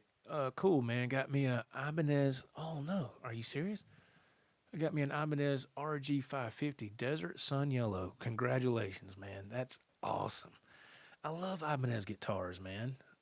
There's one right there. That's a JS100. But it's an Ibanez, and I love that guitar. I love the JS100 models. And for people who don't know what that means, that's Joe Satriani, but hopefully you know what that means. This is a guitar channel, but if not, that's what JS 100 means, the Joe Satriani 100. It was his first artist line to come out many, many moons ago. And the reason I love those is because it has the two humbuckers and it has 22 frets, not 24. I'm not a fan of 24 fret. I'll play them, but I like to have 22 frets, and I love the two humbuckers. The JS models now, they have a humbucker and like a single coil up there, and they have 24 frets, and they're very expensive. I mean, they're outrageous. And I'm like, it's a guitar, man. It's you're not buying a car, or a good used car, I should say. But I got a few of these, and I had another one that was just like this that I modded up, and that's what I traded my son for, the Marshall cabinet right over there that you see. And but I put a gold Godot trim on there, and that guitar plays great. I got the Candy Apple Red in this model as well, and I have the Surfing with the Alien 20th anniversary model, that JS 100. So, and I got a few other Ibanez guitars. Like I said, I love Ibanez, man. Ibanez makes some fantastic guitars. I saw some nice ones when I went to Guitar Center earlier in the week for that Guitar Center trip. They were great, fantastic guitars. God, how many Ibanez guitars do I have? Let's see. I don't know. Just off the top of my head, maybe 6, maybe something like that. But and I love the EVH stuff. That's a given. So I'll tell you these right, since these are right here on the behind me. Let me go right here. What am I doing? Charvel. All right, that's a Charvel. That's the Frankie, but it's the AliExpress fakie. All right, and that guitar plays great. I mean, I did upgrade I took the Floyd off that came with it. It was trash. I put some new trim post in it and put a Godot trim on it, and redone the electronics. But the neck and everything was good. I did replace the locking nut too. So, but really what I liked about it was the paint job. I couldn't believe the relic and paint job on that thing for, what was it, a little over $200, and it plays great. I was like, damn. And that's an Ibanez, and that's the George Lynch LTD Bengal stripe. I put a new Godot trim on there, and I just recently upgraded that pickup to an EMG 81. That thing screams now. The stock stuff that's on it is okay. It came with a Floyd Rose special, so I chunked it, and I chunked the posts that were on there because they were soft metal. Upgraded all that stuff and put a new EMG 81 in there, and yeah, and you can see, if you look hard, you can see it's got the dog clasp and the eye hooks and the EVH strap. That's just something I wanted on there because Lynch was always a huge Eddie fan, so kind of put a little throw to Eddie on there a little ways, So let's see, what do we got here? Mr. Mick, I like the JS series as well. Yeah, the 24 frets do mess me up sometimes, but after a few minutes, I get used to it. Yeah, that's me, man. If I can mess with it for about 15 minutes, I kind of get warmed up to it. But man, I'm telling you, it always seems to screw me up. I don't know why. It's only 2 more frets, but for some reason, it messes with me. And I tell you another guitar that messes with me. That's this one right here. Whoops, right there, the Steinberger. 24 frets, first of all, and it doesn't have a headstock. It's fun to play. Now, this is the Steinberger Spirit, so it was the more affordable model. It doesn't have a trans trim. I wasn't worried about all that. That's great, but I'm not dropping money like that for, so I got it, and it does stay in tune very well. You got to have special strings for this guitar. You can't just get regular guitar strings. They have to be specially made Steinberger strings so they'll fit. They're what you call double ball ended, and they're all the same length. And of course, the strings are different gauges as they go along, just like you would regular strings, right? But that guitar messes with me bad. I would I had to play it for like an hour, and I was like, okay, I think I got it. And then of course, when I would go live and play, I'd screw up, and I was like, oh man, I'm supposed to be down here, not up here. It just so it's just what you're used to. I'm used to 22 fret guitars, and I like if it has one pickup, that's fine. I like the double humbuckers. Sometimes I like to use a neck pickup. I don't do that a lot. It's very, very rare that I use a neck pickup. It depends on the song. If you're like, let's say you're doing like some Clapton or something, or some Cream, something of that era, then yeah, go to the neck pickup, and it'll kind of serve its purpose, I think. But for the most part, I just do the humbucker. You know, again, that's just me. Let's see. RF316. He says, I never owned an Ibanez, but I love Jackson. I love Jackson as well. I have a few Jacksons. I went to that same Guitar Center that I went to earlier in the week, and I got a purple Jackson from there not too long ago. The last Jackson I purchased, that's what that was. It was got it from the Guitar Center, and I have a black one that I got. I don't know if it was Sweetwater or AMS, and it's just all black. Jackson is nice. I think it's 24 fret as well. I think the Jacksons are 24 fret. So, again, it's a guitar that if I play it for a little bit and kind of warm up to the fret issue, so to speak, I'll be okay. It's just like anything else, man. The more you do it, the more familiar you get with it, and the more comfortable you'll get with it. So I think it'll be okay. I believe. Greasy Monkey guitars, I mostly have the usual C-shaped neck profile on everything, and my Gibson have the 60s taper neck, but my custom shop LP Junior has a ridiculous big neck 57 reissue. Ooh, and I get used to it after a few minutes of playing. All it needs, these comments fade. I keep having to touch the screen. All it needs to be perfect is jumbo frets. Yeah, jumbo frets. I like jumbo frets. Medium jumbo frets are okay, but I like jumbo frets. And the reason I like that is because your what they call open harmonics ring out a lot better with larger frets. Especially tapped harmonics. I like doing that. I like to try to do that Van Halen style crap. Sometimes I can't really do it, but when you're doing tapped harmonics and open harmonics, the larger the frets, the more they're going to ring out, and they're just going to sound good. Mr. Mick has a question. Do you have cases for all your guitars like I do, even though all my guitars are out on stands? It's a great question. Do I have cases for all of them? 90%, yeah. Yeah. Back here in the spare room I call the warehouse, there's nothing but cases lined up against each other, stacked up high. Some of those cases are empty for these guitars here. I have a handful of guitars that are in gig bags.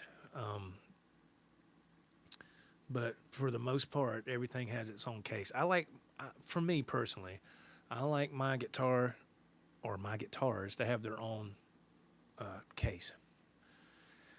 And it's just me. It's just how I work. I mean, I know it's weird, but I just prefer my stuff to be in a case. The reason I say that is because I've had incidents here at my house where I wasn't paying attention and I had a guitar leaned up like against a keyboard or a dresser, and you set it there and you're like, okay, is it going to stay? Okay, it looks like it's going to stay. Like, let me turn around and grab this. And when you turn around, you hear something go, and you're like, son of a. Biscuit, are you shitting me? You know, so it's just, so don't lean nothing against no furniture no more because it's going to slide. And then number two, put it in a case, you know, and, you know, if that case is going to slip and by some crazy coincidence it slip and falls, whatever, it's protected.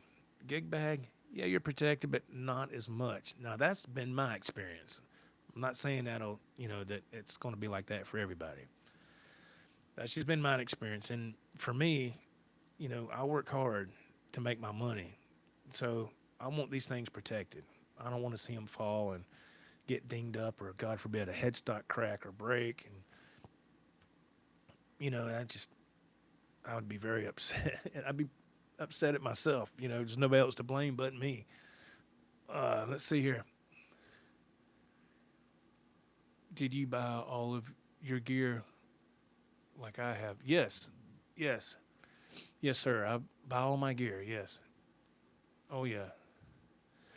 Mr. Mick says, does it really matter if the case is standing up or lying down? In my opinion, no. I got cases that are standing straight up, you know, one behind the other. And then on top of that are cases that are stacked, that are flat. So, nah. To me, it doesn't matter, you know, but who am I, man? That's just how I do things. And really it's because of the space. You know, I can't line everything up. I got 3 rows of cases I'm looking at right now that are lined up that are probably 5 deep, 6 deep. Then you got cases on top, and you got some over here against the wall, and some more back here. So some of those are in single file, and some are on case. I call this case stands. I don't know if that's right. I got another one of these in the back that's got, I think it holds 5 or 6. But yeah, when they transport this equipment on a bus or anything like that, when you're on tour, that stuff's gonna be laying down flat anyway. As long as it's in a case, I don't think it's gonna hurt nothing. I don't think it's gonna hurt anything. But I have heard people say, you know, you need to make sure it's always upright. I'm like, what does that matter? You know, I think the only reason it matters is when you're playing it, and it's, you know, I do notice though if I'm playing a guitar and I like hit an open string, and I lean down, like if I'm adjusting the pedal and I lean down, I hear the stability of the tuning. It'll change when I lean down, and when I stand back up, it evens out. I don't know if that's because of the Floyd or that's just gravity, how that works. But I've noticed that. I was like, man, did you hear that pitch change? You know, it's like, you know, I can't explain it. I'm not a scientist. I don't know. But, you know, let's see. Yes, sir, I do buy all my gear. Yeah. Oh, yeah. Everything you see, that came out of working all this overtime that I do, you know. So, and it didn't happen overnight. It's taken a long time. You know, it just accrues over time. You know, you just and for a while there, man, I was getting really guitar happy, man. I mean, I was. Oh, God, I'm embarrassed to say it almost. I was getting to where I'd buy a guitar. 3 months later, sometimes not even that long, I'd buy another one. And I don't know, man. I had it really bad at one time. I get the guitar and I play it for a little bit, and I'm like, yeah, man, it's cool. And then I look online, and I'm like, oh, that looks amazing. How much is that? Can I afford that? Oh, let me put it on payments. Yeah, put it on the credit card. And then it would come in the mail, and, you know, as I say, the new car smell would wear off after a couple of months, and I'd order something else. Just stupid. Next thing I knew, man, I was in all this crazy gear debt, you know, and I had to stop. I was putting myself in a bad hole, man. I had to stop, and I had to pay my debts off, and I'm still doing that now. It's almost paid off, and I've been doing really good, man. I mean, I get some overtime on my check. I'm like, okay, let's see. All right, should I order another Line 6 Pod Express, the black version, because that's like the metal? I could get some more cooler tones, and I'm like, dude, what are you doing? You don't need that. You got the Line 6 Pod Express, the classic rock version, and you got the Zoom G1 Xfour. You just broke back out of hibernation, where you want to call it, you know. So I'm uh, I'm trying to exercise strong discipline, if you will, because I gotta give it to my wife, man. She's put up with a lot of my crazy purchases, I guess, when it comes to this stuff. And sometimes, I mean, it really got to the point where I couldn't sleep. When there was a certain guitar I was wanting, like a let's say a new Wolfgang special came out and it had a different color top on it that has never been released, and I was like, oh my God, the color is the first thing that would get me with a guitar. If the color looks cool, I'm pretty much hooked. And I mean, it got so bad, man. There's some guitars I got back here in cases that I played twice. That was when I got them in the mail, and then when if I upgraded them to put a new Godo trim on or some pickups, and then after that put them in the case, and I ain't broken back out since. That's cool, but on the flip side, that's freaking crazy. That's insane. I'm like, dude. So I'm trying my best to ease that up, because I think the last time I counted, and I need to do a recount, so don't take this with a grain of salt, because I definitely am myself, and I know there's people out in YouTube land that have 3 times more than what I have, so it's not about that. But I think the last time I counted, I had close to 80 guitars. I think I need to do another count, and that's a lot, And when I saw that, the original EVH Frankie at Guitar Center earlier in the week, and I was filming, I was like, oh my God, I want to get. It's $2,000. First of all, $2,000 for a guitar is insane. At least I have enough sense to know that. I'm like, dude, I'm not paying $2,000 unless I hit a big old scratch off. Win like 10 grand or something. And I got some money left over to play with. Yeah, okay, we'll go get it. But other than that, I'm not paying $2,000 for a guitar. I don't care who it's by. Me personally, I'm not doing that. You can get a mid-tier guitar, $500, $600, $700, and it plays fantastic. You might have to set it up a little bit. You might have to put pickups in it if you want. You might have to upgrade the trim system. And people say, well, why don't you just spend extra money and get a better guitar? Yeah, you can do that too. There's no rules here with this stuff. You do what makes you happy. I mean, that's the way I look at it. And the stuff I have and stuff I bought in the past of working my ass off, it makes me happy. But with that being said, I need to kind of slow it down a little bit and not have as much, because I was getting out of control.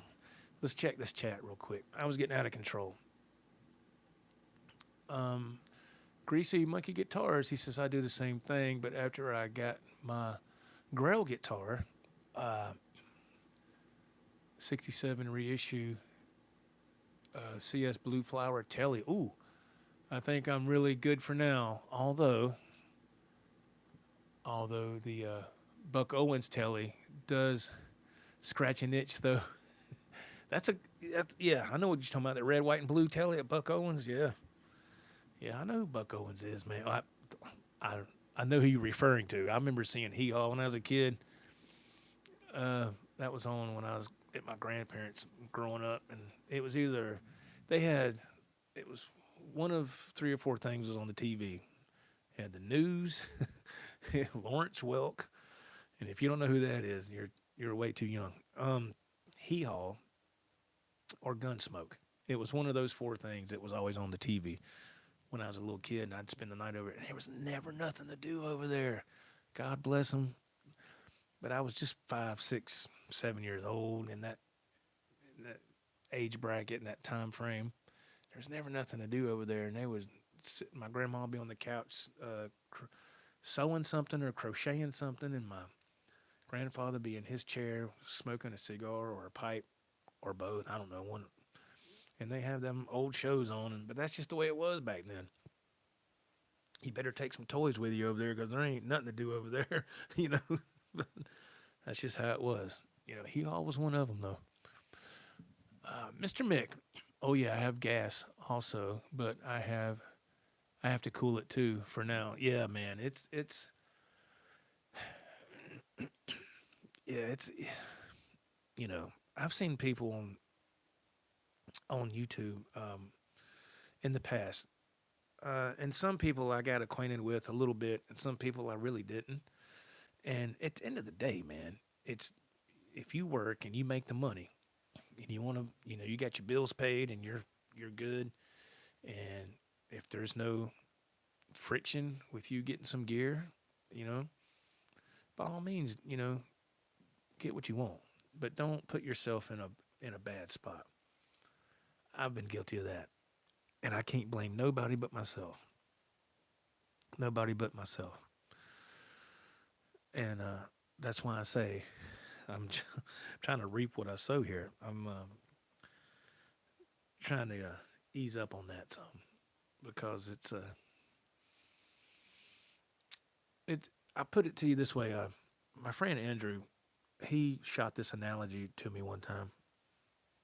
Excuse me, and it made a lot of sense to me. He says, "All right, let's say that you see a guitar that you want. Okay, well for me that's been a lot. It's been a lot in the past." He says, "Let's say you see a guitar, all right." He says, "Go ahead and put it in your cart." And I'm thinking, "Holy shit! If I do that, then I'm going to buy it." He goes, "No, don't do that. Just put it in your cart and just sit on it." To quote, Happy Days, just sit on it for a little bit. It's another old people like what? And just think about it. Put it in your cart, and really all it is, man, it's mind over matter. That's what it is. It's like when I went to quit smoking. I started smoking when I was in high school. And if you smoke, I'm not talking junk. I'm just talking about my history here. My wife, God bless her, she still smokes. I wish she wouldn't. But you have to want to quit to give it up. And you have to be mentally ready for that. So I started when I was in high school. And you know what kicked it off for me? I'm not making excuses. I'm just telling you what I thought. The reason I started smoking because I thought it looked cool was when I would watch Lie Without a Net, and Eddie would do that solo. He would sit down and start doing 316. He had that cigarette between the tuning pegs up there under the strings, and I saw the smoke coming up, and I was like, "That is so cool." And he would hit the thing, hit the note. He would reach up there and take a drag and put it back. I said, "That is awesome. I want to be like that." Idiot. So I went and bought a pack of cigarettes, and I started to do that, and then up until about 7 years ago, I quit. And, I'm going to tell you the truth. When I smoked, I enjoyed it, especially when you drive for a living. You get sleepy, you light up a cigarette, and it kind of helps you stay awake. Or then again, maybe I'm just fooling myself. But I started to notice some things, man, to change with my breathing and just other little things started, and I was like, damn. And then my father, he got sick. And when I mean sick, I mean, he got cancer. And he got esophageal cancer, and it was, he had a spot in one of his lungs they had to have removed. So I see my dad going through this, like I said, he passed in 2020.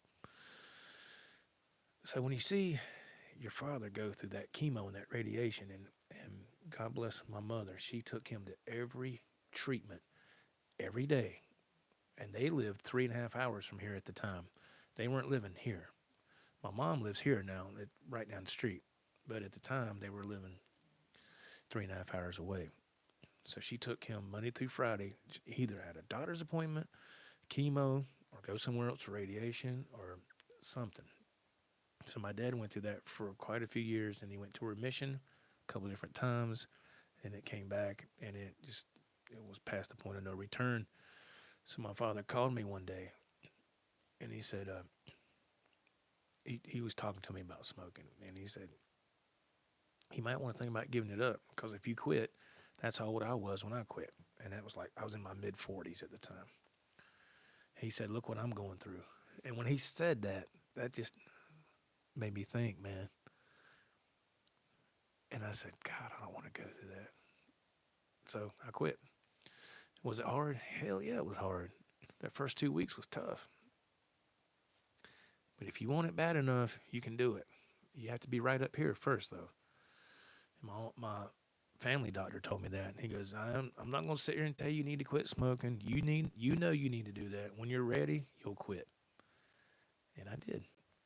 And now I can't stand the smell of it.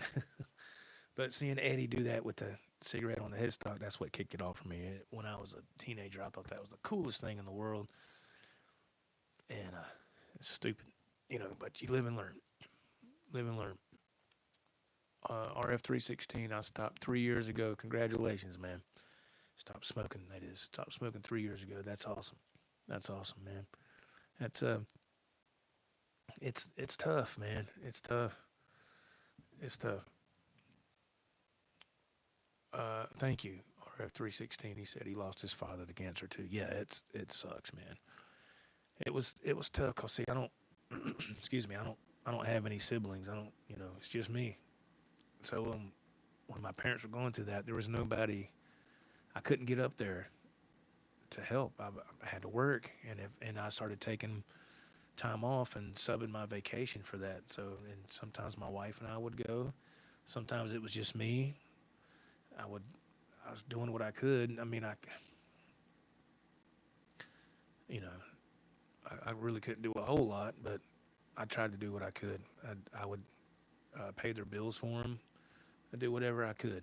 Send them money. So when your health goes downhill, man, you can't work, and it's serious. And I seen my dad go through that, and I don't wish that on nobody. But anyway, not to bring this down, but that just made me think, man. I need to quit. So I did. So then it went from that to let me buy more guitar stuff, man. This new Jackson, yeah, let me get that. New Wolfgang Special, yeah, let me get that. A new pedal, what kind of pedal? Stereo delay, yeah, let me get that. Next thing you know, I'm building up three big ass pedal boards and experimenting with this and that. But it's fun, I think that again, this is just me, but I think again, if you work for a living and you're paying your bills like you're supposed to, and you want to throw some money at music gear and stuff, there's nothing wrong with that, man. I've seen other people in my life throw money towards other things. They ain't got nothing to show for. They threw money toward drugs, hookers, strippers, to each his own. Whatever guilty pleasure you want is up to you. But if I'm spending my hard-earned money on something, I want something to show for it. I want something that I can hold and say, hey, man, check this out. Now, we've went up to the casino many times over the years and blew money, but we take a certain amount of money and that's it. We'll take like in between $700 and $800, and to some people that ain't a lot. To me, it's a lot. Take about $700 or $800 up there, and we'll spend the night. And if we see we're not doing good, we'll cut our losses early and say, look, no more. Let's leave with something. And then sometimes we'll break even, and there's only been a handful of times we've, made money. But it's a casino, man. Come on, what do you think? What do you think is going to happen?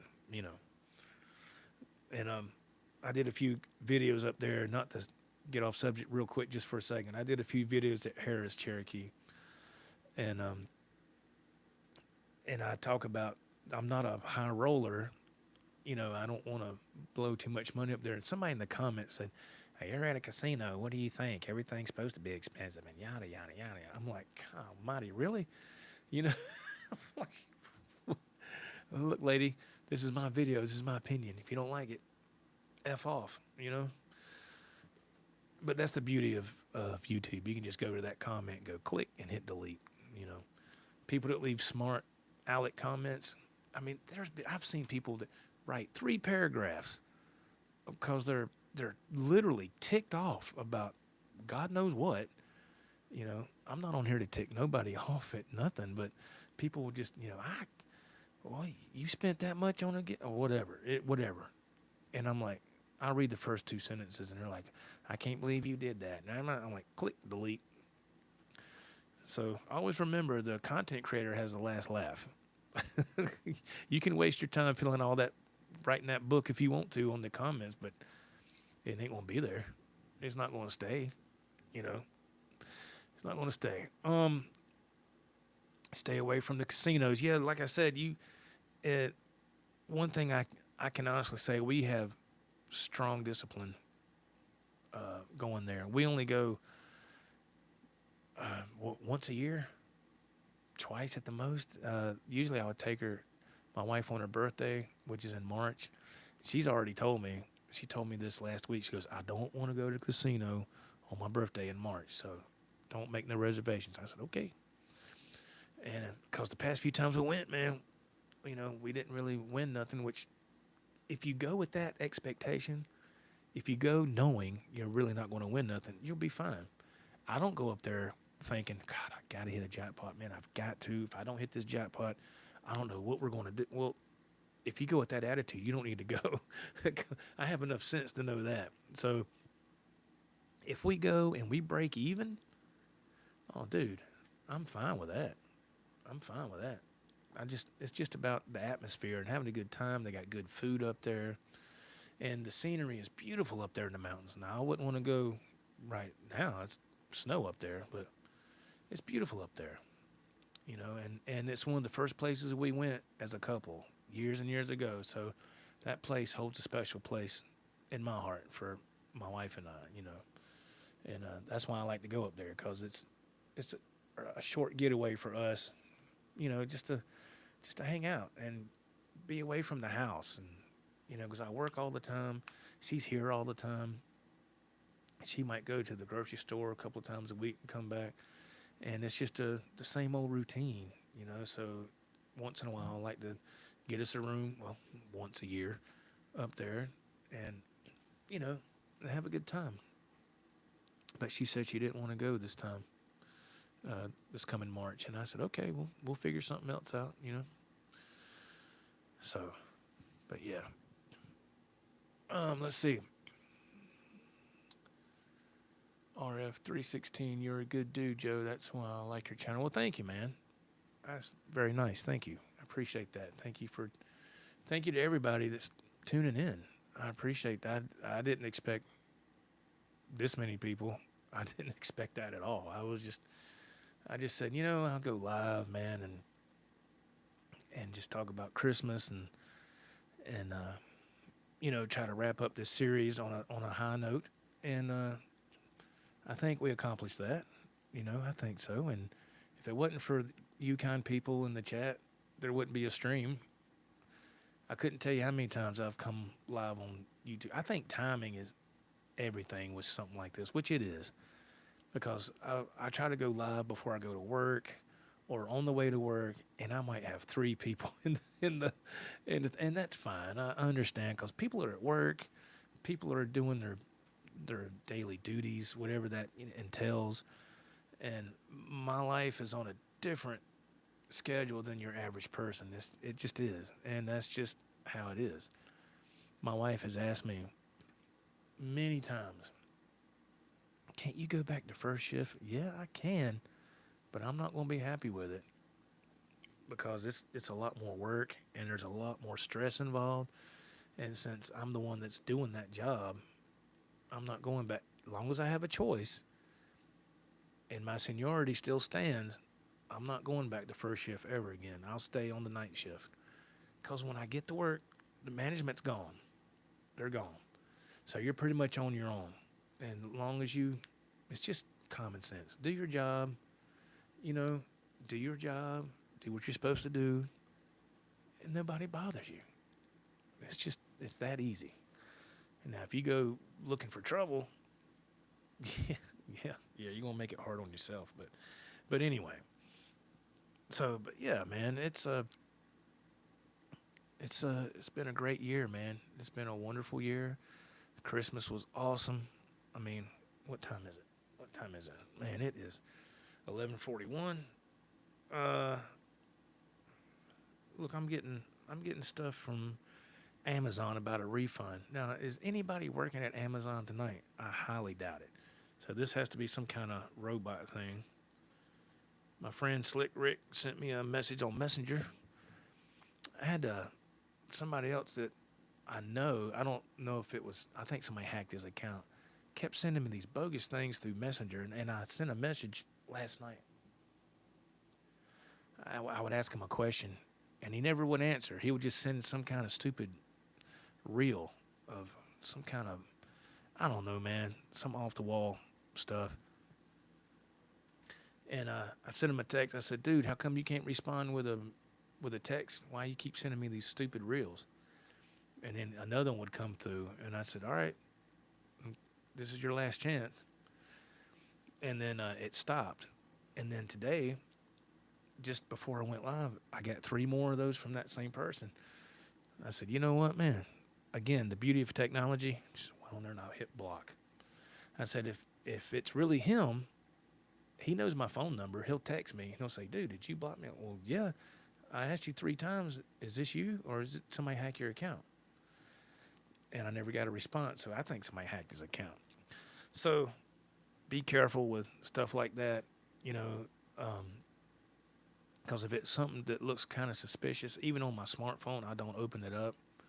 I just delete it because I get people sending me stuff all the time that makes no sense. And I'm like, well, I kind of know this person through social media, but I don't know them. So I'm very cautious with that stuff, man. Now if I've actually talked to the person, had a phone conversation, that's different. Because I can call and say, hey, man, did you send me this, whatever, this weird off the wall? Nah, man, because one time I got something from my cousin. This was like 2 years ago. And it said, can I borrow this is what it said. Can I borrow $120? Next week, I'll pay you back $125. I said, oh, okay. So I text back with, I'm not going to say it here. And I just said something very profane. I just said, yeah, you can have the money if you, because I was like, because I said, I know this ain't her. Somebody's hacked her account. And sure enough, it wasn't her. So I called her, I think later that night or the next night. I said, somebody hacked your account. She's like, what? I said, have you not been on your Facebook lately? She's like, no. I said, yeah, somebody hacked your account. I said, and I told her what had happened. And I said, I knew that wasn't you. She's like, no, I'd never asked nobody for money. I said, yep. I said, you might want to look into that. So people are crazy, man. Like I said, there's people out there that are lazy, man. They don't want to work. They'll try to hack somebody's account and try to do some kind of weird scam to get money off people. And I think they really prey upon elderly people like my mom. She don't know nothing about this stuff. She don't have a computer. She don't have an email. She doesn't do nothing. So whenever she gets something on her phone, she'll call me and I'll say, no, don't answer that text. Don't do nothing of that. Just don't even answer that call. I said, it's a scam. I get that stuff a lot. Well, this charge is on your some kind of bogus charge on your Amazon account, and if you don't call this number right away, yada yada. I'm like, yeah, nice try, dude. I know what y'all were doing. I wasn't born. I was born at night, but not last night. Let's see. That's right. Just send me your Visa and PIN numbers. Yeah, yeah, that's right. Yeah, that's right. Yeah, man. Yeah, I hear you. I will never ask for anything, just like your channel. Yeah, man. I don't ask nothing from nobody, man. I just, like I said, there's, there's, there's stuff there. If people want to do what they want to do, I don't ask for that. That's why I have a job. I don't get on here and tell people, hey, man, do this and do that. And I don't do that. There's merch there if people just want to get something, because I don't really get nothing from that. I get a couple of bucks. The company that makes it gets the money because they're the one printing it and shipping it out. I might get a couple of bucks, and I mean $2 or $3, but I don't get on here and do that. I've seen other channels do it, man, and that's another reason why I unsub from a lot of people, man. They get on here and they begging for money, and I just tell them, to each his own, but I'm like, dude, just go get a job, man. You can't count on this for a steady income unless you just know the secret of YouTube and you can blast that algorithm and make a lot of money. But other than that, man, I could drop names right now, but I'm not doing that. I'm not stooping to that level. Those people, I'm not even sub to those people no more. It's God bless them. I wish them all the best, but I'm just not doing that. I'm just not doing that. I think it's pathetic. Let's see here. Let me see now. Hobo roadie. Sorry, I didn't mean to get all in y'all's face. I couldn't read the thing. Always am reminded of that last scene in Time Bandits. Don't touch it, it's evil. Yeah, man. I mean, the social media it has its place. It like this right here, what we're doing right now, I think is great. I think it's awesome. I can connect with an audience, a small audience, and